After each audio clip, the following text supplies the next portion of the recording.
A young college student disappears after what should have been an ordinary car crash on a quiet Texas road. There are no signs of struggle, no final message, no witnesses who saw him leave. Only a vehicle sits abandoned in darkness. In 2020, the disappearance of Jason Landry became a haunting cold case that still resists explanation today.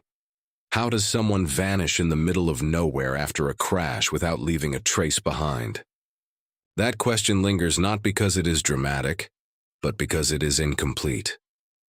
If you find yourself drawn to mysteries that refuse to be explained, make sure to like this video, share it with someone who sees what others overlook, and subscribe. For more stories that stay long after they end, there is something uniquely unsettling about a disappearance that unfolds in open space rather than behind closed doors. A car crash is expected to leave a structured narrative, including impact, marks, debris patterns, and a clear timeline. It should define a moment that can be reconstructed. Yet here, the sequence feels incomplete, as if the event occurred, but its meaning quietly slipped away. The road near Luling, Texas stretches through wide, open land where silence is not an interruption but a constant condition. Low brush and scattered trees line the roadside, while distant ranch houses sit separated by long distances. At night, visibility collapses into narrow beams of headlights, and beyond them, the darkness becomes absolute and difficult to interpret or navigate. In such an environment, movement is rarely witnessed and easily missed. A single vehicle passing through can disappear from memory within seconds. There are no crowds, no continuous surveillance, and few reference points to anchor direction. Time feels slower, yet events can unfold quickly without being observed, leaving behind only stillness where something irreversible may have already happened unnoticed. On the night everything changed. Nothing appeared out of place. There were no reports of unusual weather, no sudden disturbances, no reason to believe that anything significant would occur. The environment remained consistent with every other night before it. This consistency matters because it removes chaos as an obvious trigger and leaves behind a more subtle form of uncertainty. Isolation plays a quiet role in shaping events. In remote areas, actions can unfold without immediate interruption. Response. Times are slower, witnesses are fewer, and visibility is reduced. When something unexpected happens, there is a delay before reality catches up. That delay creates space where confusion can grow and where crucial moments can pass unnoticed. Jason Landry was 21 years old, a student at Texas State University, studying digital media innovation. His life was structured around creativity and visual expression. He was building skills, forming plans, and moving toward a future that, by all visible measures, appeared stable and intentional. He was described as thoughtful and observant, someone who preferred reflection over confrontation. His interest in photography suggests a mind that pays attention to detail, that notices patterns and moments others might ignore. Individuals like this often rely on structure and familiarity, which makes sudden, unexplained disappearance psychologically inconsistent with their established behavior. His daily routine did not indicate instability. Classes, assignments, and social interactions followed a predictable rhythm. There were no reports of withdrawal or sudden change. No one noticed signs of distress or emotional collapse. The absence of disruption becomes significant because it contradicts the idea that he was preparing to leave or disappear intentionally. Family members spoke of him with certainty rather than concern. They described reliability, communication, and presence. He stayed connected, made plans, and followed through. From a psychological standpoint, this reduces the likelihood of voluntary disappearance because there is no clear evidence of detachment or desire to sever those connections. There were no known romantic conflicts shaping his behavior, no partner whose actions raised suspicion, no emotional entanglements that might suggest instability or hidden tension. This absence removes one of the most common drivers behind disappearances, leaving fewer relational motives to examine and increasing the ambiguity surrounding his case. Friends reinforced this perception of normalcy. They did not report unusual behavior in the days leading up to his disappearance. There were no arguments, no distancing, no subtle warning signs. When people vanish unexpectedly, there are often small indicators that emerge in hindsight. In this case, those indicators are either absent or too subtle to construct meaning. Investigators often rely on microsignals, small deviations from routine that reveal internal shifts. These signals can provide direction when evidence is limited. Yet in Jason's case, there is no clear deviation to follow. The psychological baseline remains stable, and then it simply stops, creating a gap that cannot be easily explained or reconstructed. The Landry family environment did not suggest underlying conflict. There were no visible fractures, no tension. That might explain a sudden departure. Instead, the environment appeared supportive and stable. This context matters because individuals rarely abandon such environments without leaving behind some form of indication, whether emotional or behavioral. The broader community surrounding Luling, Texas reflected a similar sense of calm. Rural. Towns are not defined by constant danger. They are shaped by familiarity, routine, and predictable patterns. It is this predictability that makes the disappearance feel out of place, as though it does not belong within the environment where it occurred. Yet the same environment contains hidden vulnerabilities. Long stretches of unmonitored road, limited surveillance, and minimal nighttime activity create conditions where events can unfold without being seen. These factors do not cause disappearance, but they allow uncertainty to persist longer, making it more difficult to reconstruct what actually happened. What makes this case particularly unsettling is not what is present, but what is missing. There is no clear conflict, no defined turning point, no moment where reality visibly fractures. Instead, there is a quiet transition from presence to absence, as if something essential slipped out of reach without resistance or acknowledgement.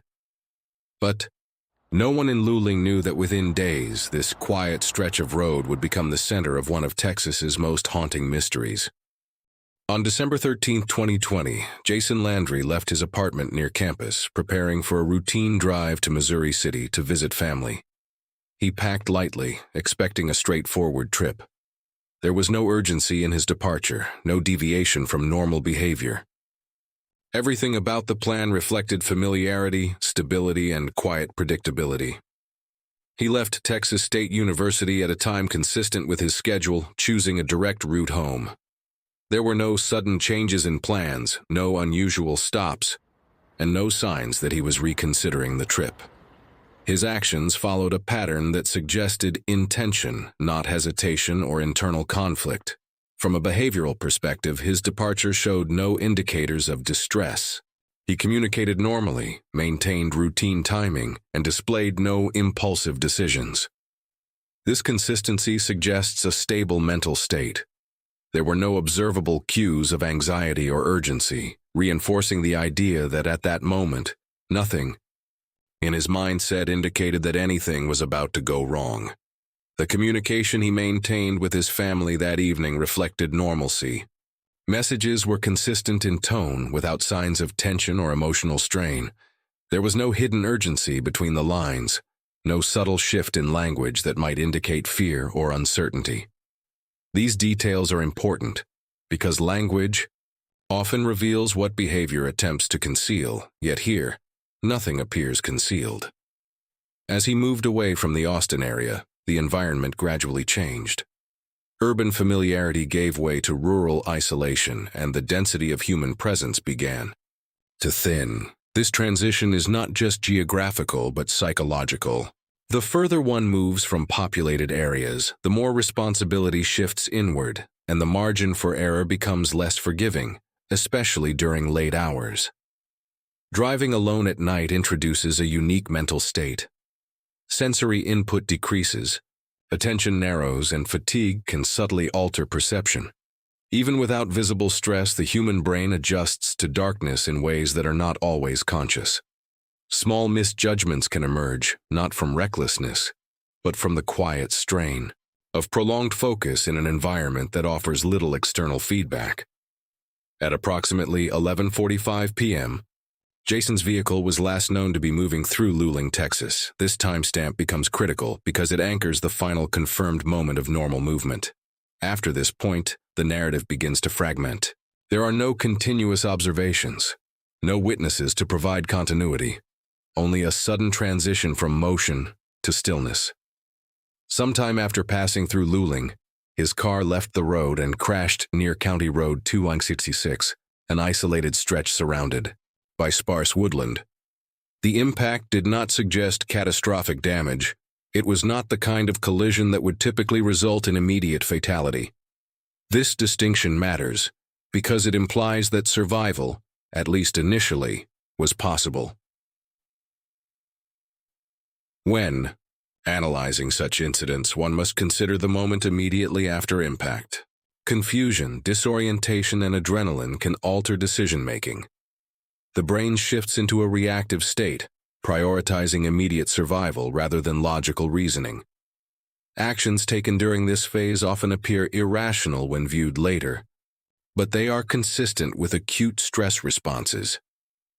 Evidence indicates that Jason exited the vehicle. This single action becomes the pivot of the entire case. Leaving the car transforms a contained incident into an open variable. Once outside, the environment becomes unpredictable and the range of possible outcomes expands rapidly. It is at this point that the boundary between accident and disappearance begins to blur. The darkness surrounding the crash site would have been complete. Without artificial lighting, visibility is limited, and spatial awareness declines. In such conditions, even short distances can become disorienting. Landmarks are harder to identify, and direction becomes uncertain. For someone already affected by a crash, this environment amplifies confusion rather than resolving it. Morning brought concern when Jason failed to arrive home or respond to communication. The absence of response is often the first sign that something has gone wrong. It creates a gap between expectation and reality, and that gap quickly transforms into urgency. Families rely on patterns, and when those patterns break without explanation, the sense of unease intensifies rapidly. Authorities were eventually alerted, and Jason's vehicle was located. It sat abandoned near the roadside, silent and unmoving, as if the event had ended there. Yet the absence of its driver suggested otherwise. The car became both evidence and contradiction, a fixed point in space that failed to explain what had occurred beyond it. Inside the vehicle, there were no clear signs of violence, no immediate indicators that another person had been involved. This absence narrows certain possibilities, but it does not eliminate them entirely. In investigative psychology, the lack of evidence can be as significant as its presence, because it forces attention toward what cannot be directly observed. Reports suggested that Jason may have exhibited mild signs of disorientation following the crash. This is consistent with acute stress response, where the brain temporarily loses its ability to process information coherently. In such states, individuals may move away from safety rather than toward it, driven by instinct rather than reasoning. No, other individuals were reported in the immediate vicinity. There were no witnesses who observed him leaving the scene, no accounts of interaction, no indication that assistance arrived or was offered. This isolation reinforces the idea that whatever happened next occurred without external interruption, making reconstruction dependent entirely on indirect evidence. Another critical detail is the absence of functional surveillance. Cameras in the area either did not exist or failed to capture usable footage. This creates a blind zone in the timeline where movement cannot be tracked. In modern investigations, such gaps are increasingly rare, and when they occur, they often complicate resolution significantly. Jason's phone was not recovered inside the vehicle or in the immediate area around the crash site. This absence becomes significant because a phone typically acts as a digital timeline. If he took it with him, it may suggest instinct or an attempt to stay connected. If it was lost during impact, then a critical source of location data disappeared with it. Investigators also noted the lack of physical evidence indicating severe injury. There were no visible blood patterns, no signs of a violent struggle, and nothing to suggest forced abduction. The scene appeared strangely controlled, as if the event stopped midway. Without witnesses or clear traces, the exact moment Jason left the site remains unverified and uncertain. As investigators reviewed each detail, the case shifted from evidence to absence. What should have been present was missing, forming gaps instead of answers. Each discovery reduced clarity, not increased. It suggesting that whatever followed the crash unfolded in a way that left no clear, traceable path behind. In the hours following the discovery of Jason Landry's abandoned vehicle, law enforcement expanded the search perimeter with urgency. Helicopters scanned the terrain from above while trained dogs traced scent patterns along the ground. The operation was methodical, structured, and persistent. Yet from the very beginning, the effort faced a problem that would define everything that followed, which was the absence of clear direction. The crash site itself offered limited guidance. Investigators documented the vehicle's position, the surrounding terrain, and the physical condition of the area. There were no signs of violent struggle, no indications of another vehicle involved, and no evidence suggesting immediate external interference. The scene appeared contained, almost static, as if the incident had concluded before it truly began to unfold. Search teams moved outward into the surrounding woodland, an environment that complicated every step of the process. Dense vegetation, uneven ground, and natural barriers disrupted both visibility and movement. Even with trained personnel and coordinated effort, the landscape resisted examination. It did not conceal evidence intentionally, but it made discovery slow, uncertain, and often inconclusive in ways that strained investigative momentum. From a psychological perspective, early search phases are critical. They rely on assumptions about behavior, predicting how an individual might move under stress. Yet these assumptions depend on patterns, and in this case, patterns were missing. Without a clear behavioral trajectory, search strategies became broader, less focused, and therefore less efficient despite their scale and intensity across multiple days. Despite extensive searches, no clear trace of Jason was found. There were no reliable footprints, no personal items forming a path, and no disturbances indicating direction. Each absence deepened uncertainty. The investigation continued, but it relied more on speculation than evidence, slowly shifting expectations away from clear answers. As the case entered public awareness, media coverage expanded rapidly. The disappearance of a young student under such unclear circumstances resonated widely. Social media amplified the story, with hashtags calling for information spreading across platforms. Public attention brought visibility, but it also introduced noise, blending verified facts with assumptions that were not always grounded in reality. Jason's family stepped into that public space with a different purpose. Their focus was not speculation, but connection. They appealed directly to the community, asking for information, for awareness, for anything that might lead to answers. Their presence added emotional gravity to the case, transforming it from an abstract mystery into a deeply personal search that continued without resolution. As attention grew, speculation expanded. Online discussions produced theories from reasonable to improbable, including voluntary disappearance or involvement of an unknown third party. These ideas filled the silence left by missing evidence, but without verification, they remained speculation, reflecting uncertainty rather than meaningful investigative progress. Officially, no suspect was identified. There were no individuals whose actions or proximity to the event raised immediate concern. This lack of a defined suspect is significant because it shifts the case away from traditional investigative models. Instead of narrowing focus onto a person, investigators were left examining circumstances which are inherently more difficult to isolate and interpret conclusively. The idea that Jason may have chosen to disappear was considered, but it lacked supporting evidence. His behavioral history, communication patterns, and personal relationships did not align with intentional withdrawal. From a psychological standpoint, voluntary disappearance typically involves preparation, planning, and detachment.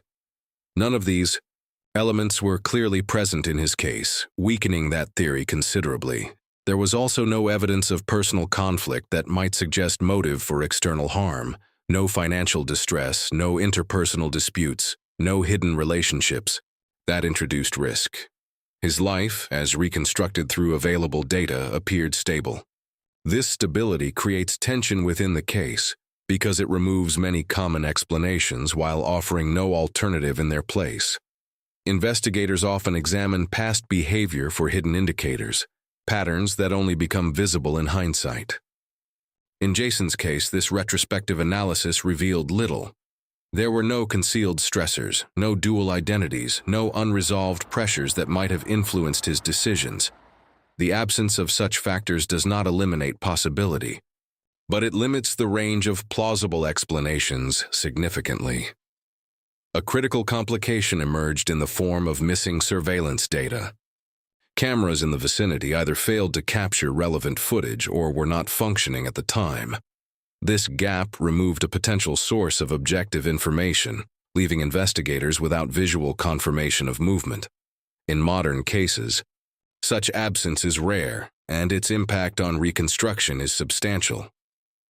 Another unresolved element was Jason's phone. It was never recovered, and without it, a key source of data remained inaccessible. Phones often provide location tracking, communication records, and behavioral insight.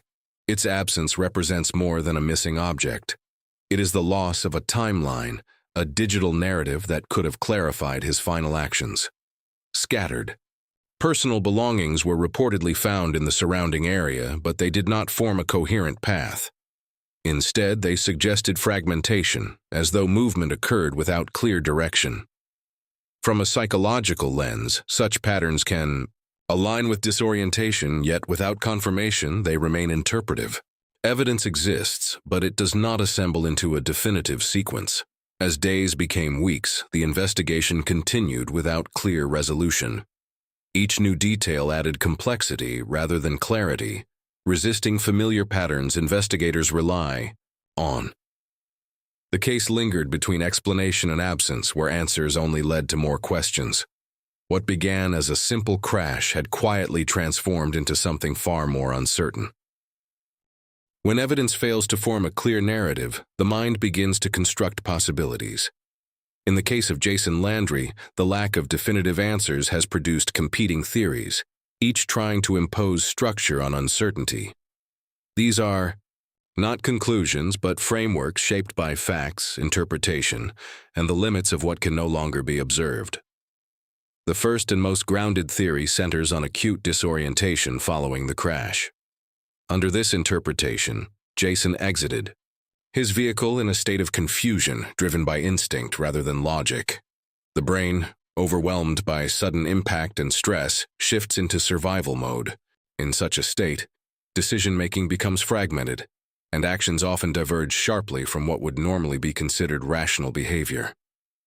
This theory aligns with the absence of evidence suggesting external involvement. There were no clear signs of struggle, no indication of another person at the scene, and no direct evidence of foul play. From an investigative standpoint, the simplest explanation often carries weight. A disoriented individual moving unpredictably in darkness could explain the lack of a coherent trail. However, the weakness of this theory lies in what it fails to explain. Even in cases of disorientation, individuals tend to leave patterns.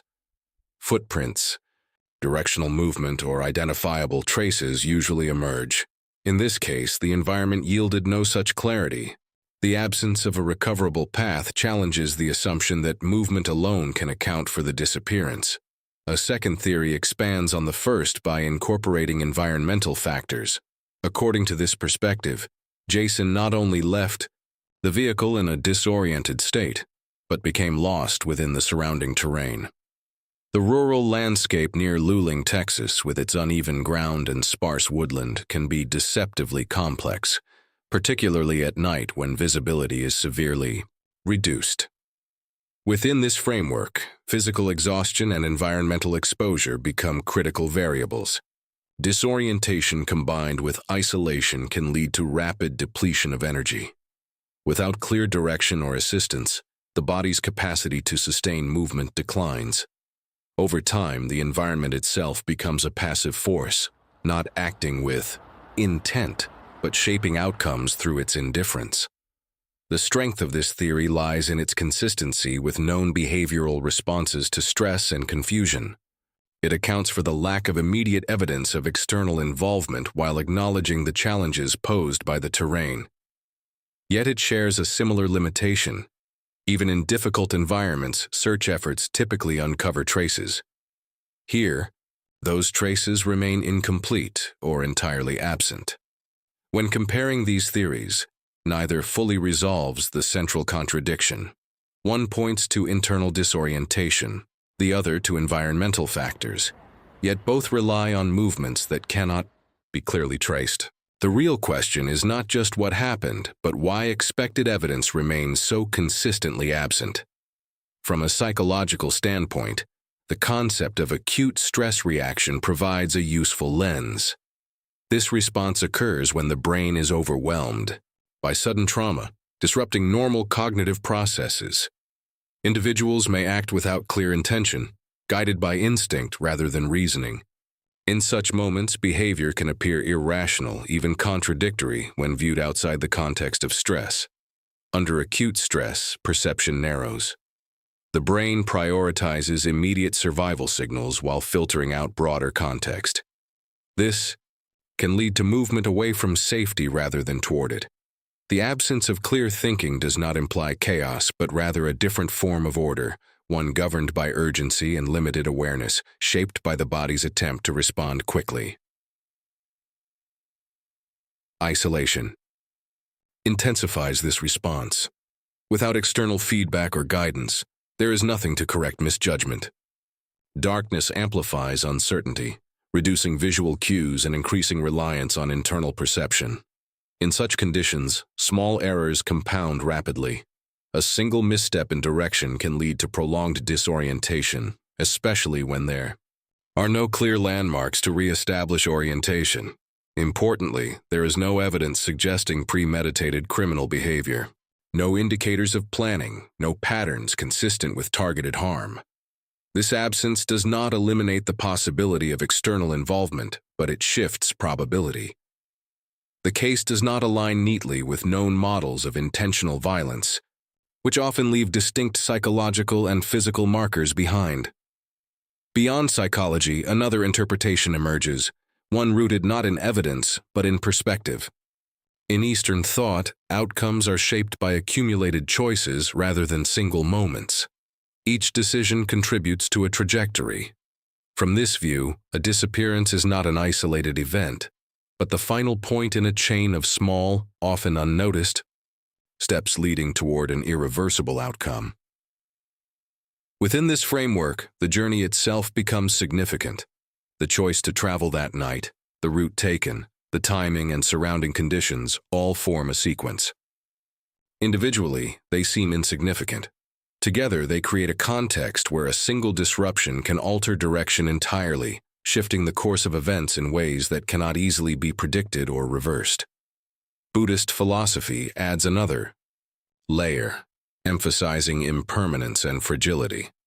Stability is never guaranteed, and ordinary moments can dissolve without warning.